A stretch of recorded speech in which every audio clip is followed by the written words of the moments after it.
అంతగానం దేవుణ్ణి ఏం కోరుకుంటాను అన్న? మాకు అన్ని ఇచ్చిన మోడీ సల్లగుండాలని కోరుకుంటున్నా. నేను ఈ రోజుకి ఇంత ప్రశాంతంగా ఉండి వ్యాపారం చేస్తున్నా అంటే కారణం మోడీ గారు గ్యారంటీగా ఉండి నాకు రుణం ఇప్పించడం వల్లే కదా. ఊర్లో ఉన్న మా అమ్మా నాయనలకి అప్పులు తెచ్చి పంటలేసుకునే అవసరం లేదు. కండ్లు మంటలు మండుతున్నా పొయ్యిలా గొట్టం పెట్టి ఊదే బాధ లేదు. కడుపులో ఉన్న ఇబ్బంది పొద్దుందాకా ఆపుకొని చీకటి పడ్డాక ఊరవతలకు పోయే దౌర్భాగ్యం లేదు. మోదీ తీసుకొస్తున్న స్కీముల వల్ల అందరికీ అన్ని పనులు అయితానాయి.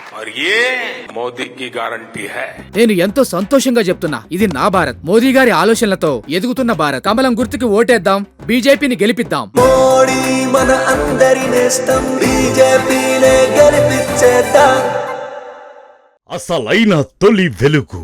ఫాలో వాట్సాప్ @తొలి వెలుగు అఫీషియల్. లోక్సభ ఎన్నికలకు సంబంధించి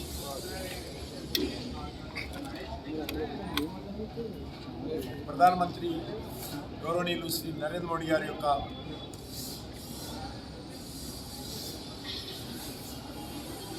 బహిరంగ సభ ఎల్బీ స్టేడియంలో రేపు 4 గంటలకు జరగనున్నది. వారు రేపు ఉదయం మహబూబ్నగర్ నారాయణపేటలో బహిరంగ సభలో ప్రసంగించి మధ్యాహ్నం తర్వాత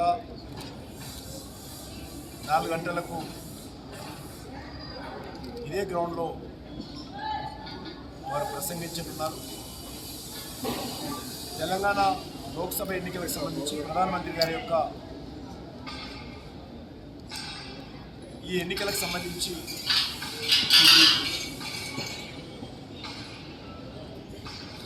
లాస్ట్ మీటింగ్ వారు ఇవ్వనున్నారు. ముఖ్యంగా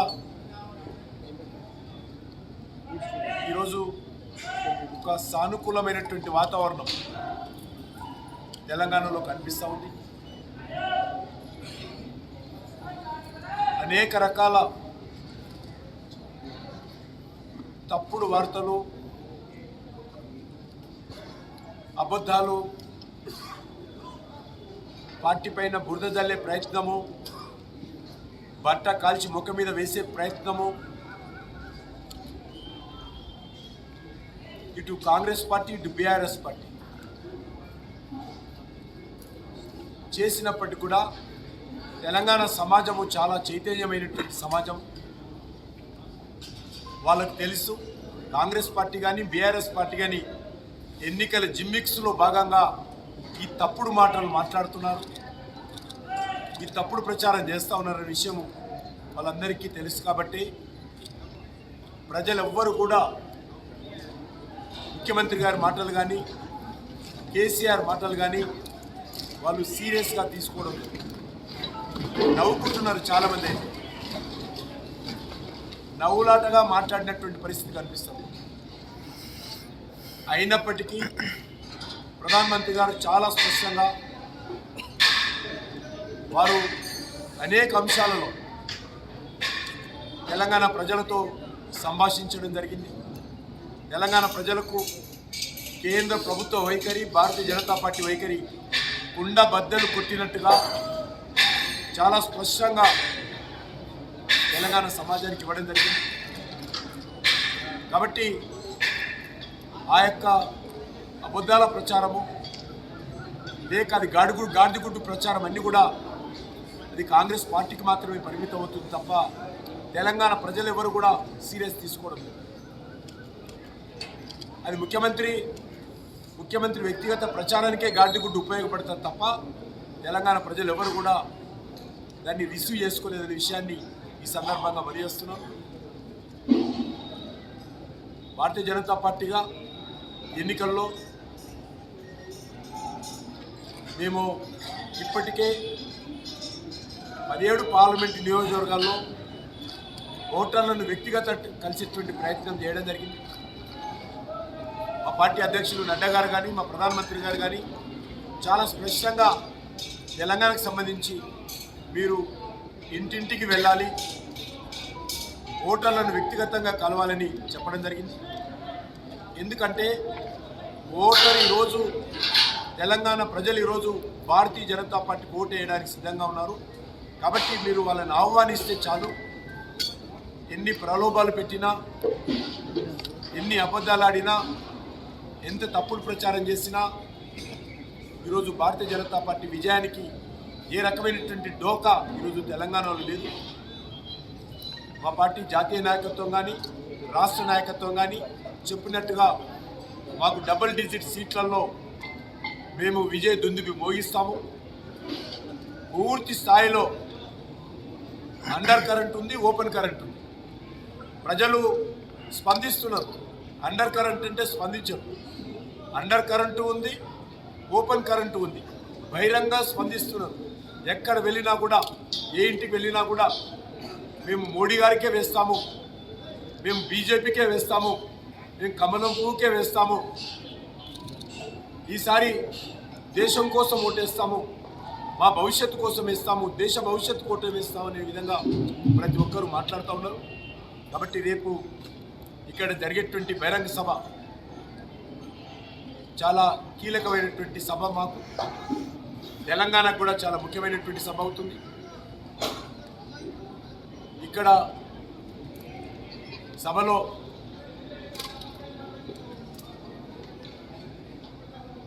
ఐదు పార్లమెంట్లకు సంబంధించినటువంటి సభ్యులు పాల్గొంటారు. ఎన్నికల్లో పోటీ చేస్తున్నటువంటి అభ్యర్థులు. హైదరాబాద్ పార్లమెంటులో వస్తుంది.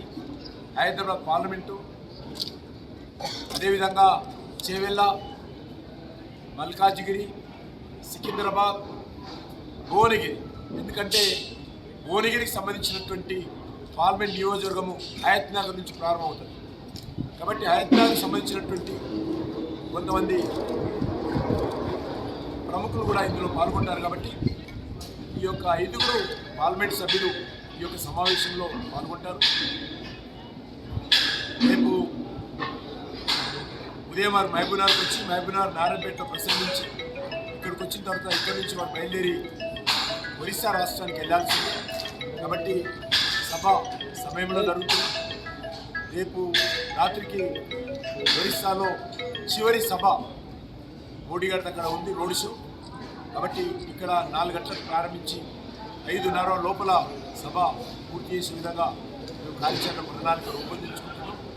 మాకు ప్రధానమంత్రి ఆఫీస్ నుంచి, మా బీజేపీ కేంద్ర కార్యాలయం నుంచి కూడా అదే సందేశం వచ్చింది. ఆ దిశలోనే ఈ సభను జయప్రదం చేయడం కోసం ఈ 4 అసెంబ్లీ పార్లమెంట్ కాన్స్టిట్యూన్సీ, ఎందుకంటే భువనగిరి నామమాత్రంగా ఉన్నప్పుడు కూడా ఈ 4 పార్లమెంట్ నియోజకవర్గాల నుంచి మరి జన సమీకరణ చేయాలని నిర్ణయం తీసుకున్నాం. ఆ దిశలోనే ఈ సభ జయప్రదం అవుతుంది. నేను ముఖ్యంగా గ్రేటర్ హైదరాబాద్ ప్రజలందరికీ, ముఖ్యంగా యూత్కు విజ్ఞప్తి చేస్తూ ఉన్నాను. అందరూ రావాలి. మన భవిష్యత్తు కోసం మన నరేంద్ర మోడీ గారికి అండగా నిలబడాల్సినటువంటి బాధ్యత మనకు ఉంది. దేశంలో ఈరోజు నరేంద్ర మోడీకి ప్రత్యామ్నాయంగా ఏ ప్రతిపక్షం కూడా, ఏ ఫ్రంట్ కూడా ఈరోజు ప్రత్యామ్నాయం ప్రజల ముందు పెట్టలేకపోయింది. మేము ఎన్నికలు పూర్తిగా ఏదైతే భారతీయ జనతా పార్టీ గత 9.5 సంవత్సరాలుగా మేము చేపట్టినటువంటి అభివృద్ధి కార్యక్రమాలు కానీ, తీసుకున్నటువంటి విధానపర నిర్ణయాలు కానీ, దేశ గౌరవాన్ని పెంచేటువంటి అనేక రకాల చర్యలు కానీ, దాని మీదనే మేము ప్రధానంగా ఎన్నికల్లో పోటీ చేస్తూ ఉన్నాం. కానీ ఈరోజు కాంగ్రెస్ పార్టీ కానీ మరో పార్టీ కానీ దాని మీద విమర్శించేటువంటి పరిస్థితి లేదు. విమర్శించడానికి వాళ్ళు ఏం లేదు. కాబట్టి మరి తప్పుడు ఆరోపణలు, బురదజల్లే ఆరోపణలు చేసుకుంటూ ఎన్నికల ప్రచారంలో లబ్ధి పొందాలని చూస్తున్నారు. కానీ వాళ్ళకు గుమ్రాంగ్ అవుతుంది. ఏదైతే రిజర్వేషన్ అంశం ఒక సామాజికమైనటువంటి స్పృహతో ఉండాల్సినటువంటి వ్యక్తులు మరి ఈ రకంగా రాజకీయంగా ఆ సమస్యను పక్కదారి పట్టించే విధంగా, ఆ తీవ్రతను తగ్గించే విధంగా ప్రయత్నం చేస్తూ ఉన్నారు. రిజర్వేషన్స్ అనేటువంటిది ఈరోజు డాక్టర్ బాబాసాహెబ్ అంబేద్కర్ నాయకత్వంలో రూపకల్పన చేయబడి అన్ని రాజకీయ పార్టీలు కూడా అంకిత భావంతో రిజర్వేషన్స్ అమలుకు మనం ప్రయత్నం చేస్తూ ఉన్నాం. కాబట్టి దాన్ని తీవ్రతను తగ్గించి ఈరోజు ఆయా వర్గాలను ఆందోళనలో పెట్టేటువంటి ప్రయత్నం చేసినప్పుడు కూడా నేను తెలంగాణ ప్రజలకు మనస్ఫూర్తిగా కృతజ్ఞత తెలియజేస్తా ఉన్నాను. ముఖ్యమంత్రి కానీ మరొకరు కానీ రాహుల్ గాంధీ కానీ చేసినటువంటి మాటలను ఏ ఒక్కరు కూడా సీరియస్గా తీసుకోవడం లేదు. ఎందుకంటే అది అబద్ధం కాబట్టి, అవాస్తవం కాబట్టి, అది రాజకీయపరమైనటువంటి ఎన్నికల రోజు కాంగ్రెస్ పార్టీ ఓడిపోతారేమో అనేటువంటి భయంతో ఎన్నికల్లో మరి ఆ పార్టీకి ఈరోజు సెకండ్ ప్లేస్ థర్డ్ ప్లేస్ వస్తుందన్న ఆలోచనతో ఏదో రకంగా ముఖ్యమంత్రి గారు ఏకపక్షంగా ఆయననే ఈ యొక్క తతంగానికి కథ, screen play, direction, action, reaction అంతా ఆయననే తయారు చేసుకొని ఈరోజు ఈ సమస్యలు తెర మీదకి వికాస్ అనేటువంటి ఆలోచన విధానానికి కట్టుబడి ఎన్నికల ప్రచారంలో ముందుకెళ్తా ఉన్నాం. తప్పకుండా మరొకసారి రేపు జరిగేటువంటి బహిరంగ సభను జయప్రదం చేయాల్సిందిగా గ్రేటర్ హైదరాబాద్ పరిధిలో ఉన్నటువంటి ప్రజానీకానికి విజ్ఞప్తి చేస్తూ సెలవు తీసుకుంటాం. అసలైన తొలి వెలుగు. ఫాలో వాట్సాప్ @తొలి వెలుగు official.